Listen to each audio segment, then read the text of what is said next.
Hello students, कैसे हैं आप सब। आज हम हमारे लेसन 4 के प्रश्न उत्तर पढ़ेंगे। पहला क्वेश्चन देखिए, कवि आत्मकथा लिखने से क्यों बचना चाहता है। आंसर है, कवि स्वयं कहता है कि उसके जीवन की ऐसी कोई महान उपलब्धि नहीं है जिसकी सराहना की जाए, तारीफ की जाए। वह अच्छी तरह से जानता है कि अभावों से भरी जिंदगी का चित्रण करने में उपहास ही होता है, अर्थात मजाक ही उड़ता है। इसलिए वह अभावग्रस्त जीवन का उल्लेख कर अपना उपहास कराना नहीं चाहता है। कवि का यह भी मानना है कि आत्मकथा का वर्णन सुप्त पीड़ाओं को पुनः जीवंत कर स्वयं को पीड़ित करना है, इसलिए वह आत्मकथा लिखने से बचना चाहता है। सेकंड क्वेश्चन देखिए, आत्मकथा सुनाने के संदर्भ में अभी समय भी नहीं, कवि ऐसा क्यों कहता है। कवि के अनुसार उन्हें कोई बड़ी उपलब्धि प्राप्त नहीं है, उनका जीवन संघर्षों से भरा पड़ा है। वह अपने अभावग्रस्त जीवन के दुखों को खुद तक ही सीमित रखना चाहते हैं, दूसरों को अपने दुखों को बताना नहीं चाहते। इसलिए कवि कहते हैं कि उनके आत्मकथा लिखने का अभी समय नहीं हुआ है। तीसरा क्वेश्चन देखिए, स्मृति को पाथेय बनाने से कवि का क्या आशय है। कवि अपने बीते हुए कष्टों के थपेड़ों से आहत है, अर्थात दुखी है, निराश है। उसकी स्थिति थके हुए यात्री की तरह है। पथिका मीन्स होता है यात्री, जिसको आगे बढ़ने का उत्साह समाप्त हो गया है किंतु जीना चाहता है और पाथेय का उपभोग कर उत्साहित होता है।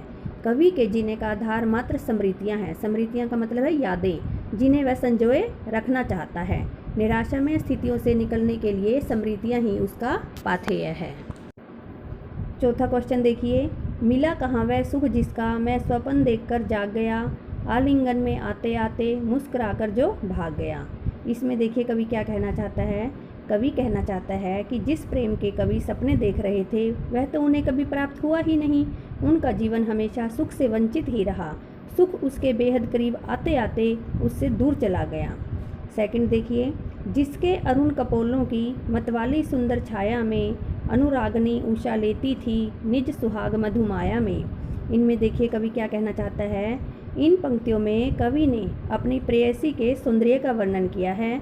वे कहते हैं कि उनके प्रेयसी के गालों की लालिमा इतनी अधिक है कि उषा की लालिमा भी उसके सामने फीकी पड़ती है। फिफ्थ क्वेश्चन देखिए, उज्ज्वल गाथा कैसे गाऊं मधुर चांदनी रातों की। इस कथन के माध्यम से कवि क्या कहना चाहता है।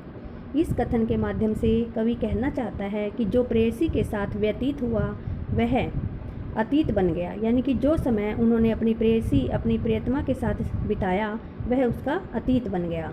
वर्तमान में उसका आभास मात्र ही शेष है, इसलिए सुखद क्षणों को अभिव्यक्त करना उसके लिए कठिन है। वह कभी अपनी प्रेयसी के साथ चांदनी रातों में मधुर बातें करते हुए हंसा करते थे, खिलखिलाते थे, प्रेम प्रसंग में सुख का अनुभव करता था। उन क्षणों को शब्दों में पिरोकर सबके सामने प्रकट करना उचित नहीं हो सकता। छठा क्वेश्चन देखिए, आत्मकथ्य कविता की काव्य भाषा की विशेषताएं उदाहरण सहित बताएं।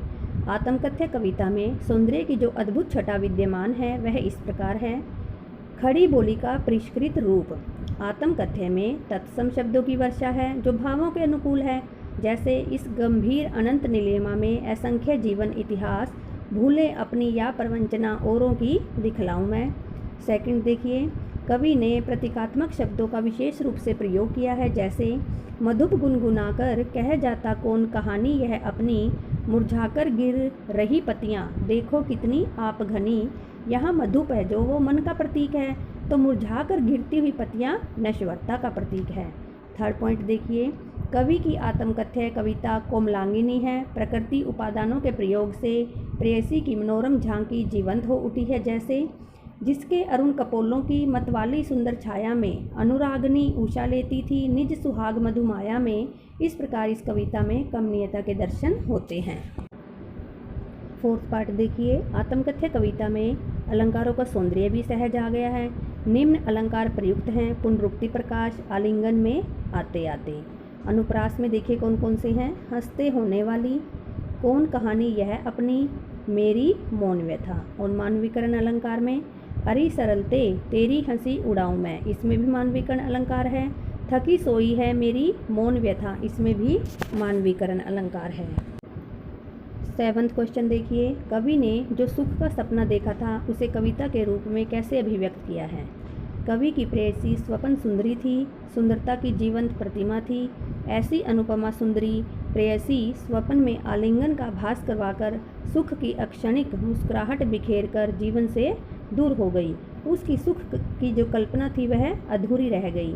उस सुख के प्राप्त करने की छटपटाहट को कवि गोपनीय नहीं रख सका और आत्मकथ्य कविता में इस प्रकार फूट पड़ी।